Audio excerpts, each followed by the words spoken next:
last night, yo, it was the best. I met a pretty girlie na taga-IS. Mayroon siya mga kasama to make it sure. Isa lang ang aking napuna, lahat sila demure. Kaya ang sabi niya, hey Andrew, I would like you to meet my friends. And believe me, lahat sila ay my Mercedes-Benz. This is Anna, this is Karen, this is Tanya, this is Jill. Lahat sila nakatira sa San Lorenzoville among the four.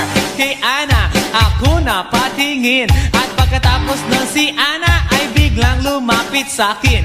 Tinanong niya ako, hey Andrew, can I have your number too? Sumagot ako, 801-6722. Okay then, kami nag-party, yo, to the break of dawn. Umuwi ako ng bahay, then natulog ako maghapon. And you know, ako'y ginising, and talagang na-shock, cause nag-ring ang aking phone kaninang 2 o'clock. So I got my wireless telephone, ang sabi ko, hello?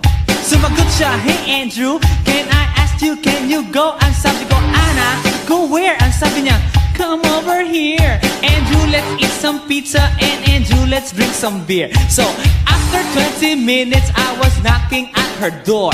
Nakita ko si Anna, she was lying on the floor.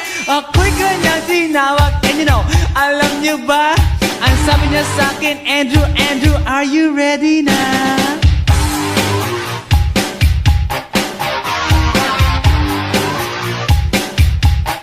Andrew Cordentina.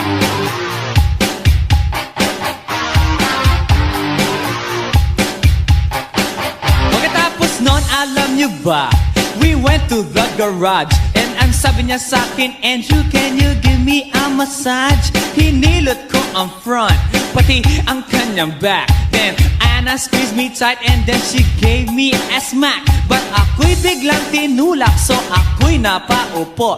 At ang sabi niya sa akin, Andrew, wag na wag kang tatayo. Lumayo siya sa akin, kaya't ako'y kinabahan. At pagkatapos nun siya ay sumayaw sa harapan.